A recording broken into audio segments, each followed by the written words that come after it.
कहानी है कि एकांकी है, तो ये एक नाटक के रूप में, तो नाटक का ही एक जितने भी राइटर हैं उसके बारे में आप पढ़ लें, जिससे क्या होगा कि 90% आपके ऑब्जेक्टिव का, तो उसके लिए आप उसके सारांश को जरूर पढ़ लें, जिससे आपको उस और हमारे समाज में बेटी का विवाह एक बड़ी समस्या बनी हुई है। कोचिंग चैनल, मैं गोकुल कुमार आप सभी को अपने इस चैनल पर स्वागत करता हूं। आज के इस वीडियो में आप देखने वाले हैं क्लास 12th के हिंदी का एक इंपॉर्टेंट चैप्टर, जिससे लगभग 4 से 5 नंबर क्वेश्चन जो ऑब्जेक्टिव में और एक क्वेश्चन 2 नंबर के और 5 नंबर में भी क्वेश्चन पूछे जाते हैं क्लास 12th के। तो बहुत ही आपका एग्जाम जो है बहुत ही नजदीक आ गया है और इसलिए इस इंपॉर्टेंट टॉपिक का, इस चैप्टर के बारे में थोड़ा हम लोग जानकारी प्राप्ति कर लेते हैं। अब इसमें हमको कैसे पढ़ना है, हिंदी पढ़ने के लिए आपको सबसे पहले क्या करना है कि जितने भी चैप्टर्स के राइटर्स नाम है उसको आप पहले याद कर लो। इसके अलावा दूसरा काम का क्या करना है आपको हिंदी को शॉर्टकट में, कि जितने भी राइटर हैं उसके बारे में आप पढ़ लें, जिससे क्या होगा कि 90% आपके ऑब्जेक्टिव क्वेश्चन खत्म हो जाएंगे। सिर्फ और सिर्फ आपके राइटर के नाम याद रखने से और राइटर के बारे में पढ़ लेने से काफी क्वेश्चन डन हो जाएगा हिंदी का। साथ ही साथ उसके बाद आपको उस हिंदी के थोड़ा आपको सारांश पढ़ लेना होगा, क्योंकि आपके पास बहुत कम समय है। अगर आपने अच्छे से पूरा चैप्टर वाइज नहीं पढ़ा हिंदी का, तो उसके लिए आप उसके सारांश को जरूर पढ़ लें, जिससे आपको उस चैप्टर के जो शॉर्ट में सारांश में, उस शॉर्ट में सारे कहानी आपको पता चल जाए। तो वही मैंने सारांश, साथ ही साथ कुछ राइटर के बारे में, इन सब पर थोड़ा डिस्कस करने वाले हैं इस वीडियो में। बहुत ही ज्यादा आपके लिए हेल्पफुल होने वाला है। चैप्टर का नाम है सिपाही की मां। चैप्टर से ही पता चल रहा है सिपाही का काम युद्ध करना, इससे रिलेटेड ही है।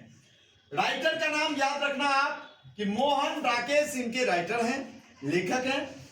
और ये कैसा है, तो कहानी है कि एकांकी है, तो ये एक नाटक के रूप में, तो नाटक का ही एक संक्षिप्त रूप जो होता है वो एकांकी होता है। एकांकी एक वर्ड होता है और नाटक क्या होता है कि एक से अधिक, ठीक है, विस्तार में, और उसी का शॉर्ट एक टाइटल, वो हो गया आपको एकांकी, नाटक हो गया एकांकी। तो ये एकांकी है, ठीक है, कहानी। लेखक के जो जन्म हुआ था 8 जनवरी 1925 को हुआ था अमृतसर, और अमृतसर जैसे कि आप सब जानते होंगे कि पंजाब में है, तो पंजाब में इनका जन्म हुआ था। इनका मृत्यु कब हुआ था? 3 दिसंबर 1972 को इनका मृत्यु हुआ था। इससे भी रिलेटेड क्वेश्चन पूछा जा सकता है। इसके अलावा इनके माता का नाम बच्चन, मतलब मोहन राकेश जी के माता का नाम, अब पिता का नाम करमचंद बुगलानी था, ठीक है। इतना आपको याद रहना चाहिए अबाउट राइटर के बारे में। इसके अलावा इनके द्वारा जो कृतियां जो लिखी गई है उसके बारे में आपको थोड़ा समझना होगा।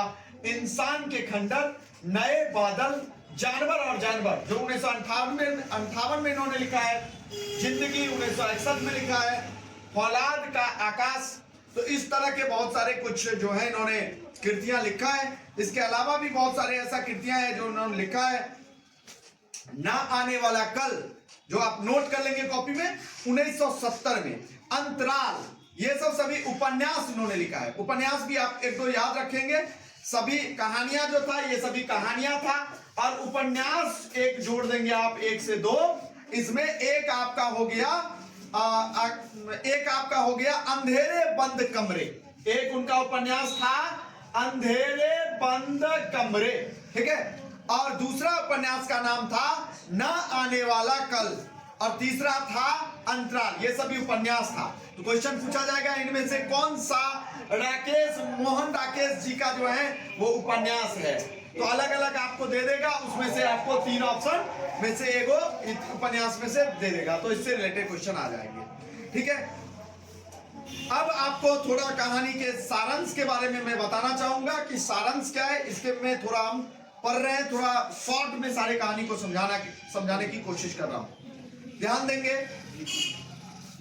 विश्व आधुनिक युग बोध के रचनाकार मोहन राकेश चरित्र जो सिपाही की मां शीर्षक एकांकी में युद्ध की विभीषिका और सैनिकों के जीवन के वृत्ति और मां के हृदय का चित्रण किया गया है। ये पाठ किस पर रिलेटेड है इसके बारे में आपको समझना है कि युद्ध के बारे में चर्चा किया गया इसमें, और साथ ही साथ सैनिकों के जीवन की विकृति कैसी होती है, और तीसरा पॉइंट कि माँ का ममता क्या होता है। इन तीनों के मतलब बेटा आपका, किसी माँ का बेटा कैसा भी क्यों ना हो, फिर भी उनकी माँ की ममता जो है वो क्या होता है कि बहुत बढ़िया होता है, ठीक ना।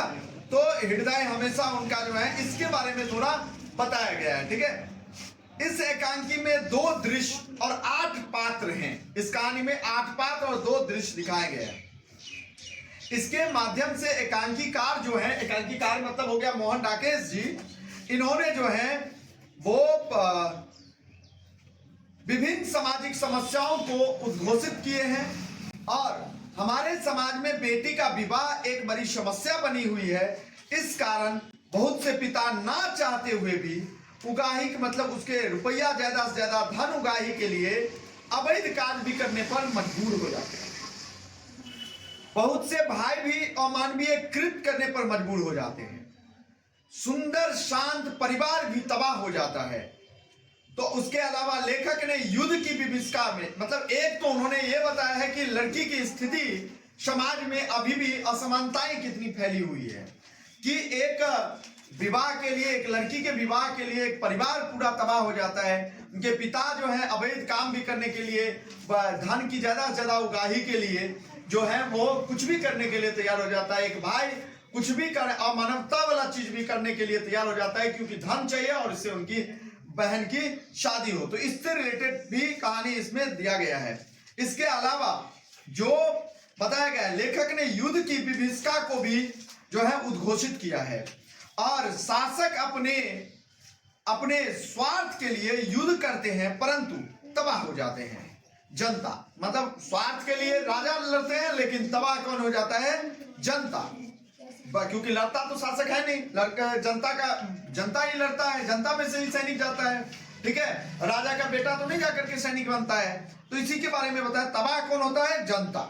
भोले वाले युवक पैसों के लिए फौज में भर्ती होते हैं परंतु इस कहानी में बताया गया है, हम अपने इस देश के रक्षा के बारे में नहीं बात कर रहे हैं, हम बात कर रहे हैं, इस कहानी में बताया गया है कि फौज के में भर्ती होते हैं परंतु मरने के लिए, कहने का मतलब फौज मरने के लिए भी तैयार हो जाते हैं परंतु देखते ही देखते उसके अंदर दानवता आ जाती है। थोड़ा इस कहानी में बताया गया है उस फौज के बारे में कि मरने मारने पर हमेशा वो उतावल होते हैं, मरने मारने की प्रवृत्ति उसमें बढ़ जाती है, ट्रेनिंग ही ऐसी दी जाती है उसको। द्वितीय विश्व युद्ध के संदर्भ में यह एकांकी जो है वो लिखी गई है। इसमें एक और रिफ्यूजी जो लड़की के जीवन में दर्द का चित्रण किया गया है, दूसरी ओर फौज में गए सैनिकों की मां के पुत्र के प्रेम के बारे में बताया गया है। मां तो ममता के प्रतिमूर्ति होते हैं, उसे क्रूर पुत्र से भी सरलता नजर आती है उनको, और दिन रात पुत्र को देखने का ही वो स्वप्न देखती है। तो इस तरह से कुछ इस कहानी के अंतर्गत बताया गया है। कुछ ऑब्जेक्टिव है जिससे आपको ढेर सारे क्वेश्चन और इस कहानी के बारे में बहुत सारी चीज के बारे में क्लियर हो जाएगा। सिपाही की मां पाठ के लेखक का नाम मोहन डाकेश जी है, आपको पता होगा।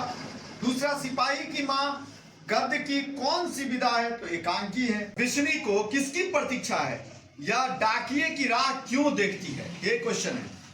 तो विष्णु और मुन्नी को मानक के पत्र की प्रतीक्षा है।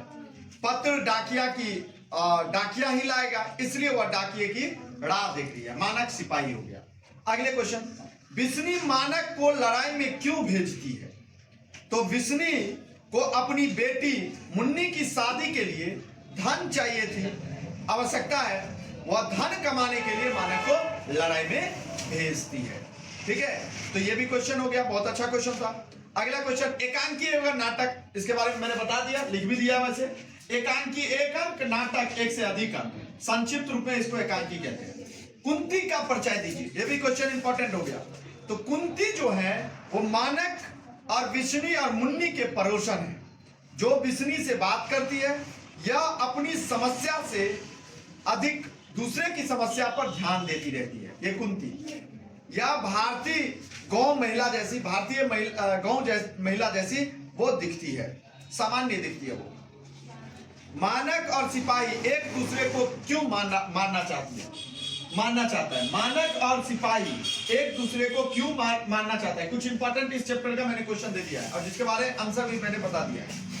तो मानक और सिपाही एक दूसरे को क्यों मारना चाहता है? मानक और सिपाही दोनों के दोनों सैनिक हैं और स्वाभाविक है, दोनों ही खूंखार जानवर की मनोदशा को गुजरते हैं, ठीक है। अपनी जान बचाने के लिए दोनों एक दूसरे को मारने पर उतारू है। मानक जानता है कि सिपाही नहीं मरेगा तो मुझे मार देगा, सिपाही भी जानता है कि मानक नहीं मरेगा तो मुझे मार देगा। तो इस प्रकार इसलिए एक दूसरे को वो मारने के लिए उतावुल है, ठीक है। तो ये सारे क्वेश्चन जो है वो आपके लिए बोर्ड एग्जाम के लिए जो 12वीं का एग्जाम होने वाला है 2025 में, तो इस चैप्टर से जो क्वेश्चन पूछे जाएंगे ये मोस्ट इंपॉर्टेंट है। आपको कैसा लगा वीडियो जरूर कमेंट करें, साथ ही साथ अपने दोस्तों में शेयर जरूर करें अगर आपको हेल्पफुल लगा हो तो। धन्यवाद।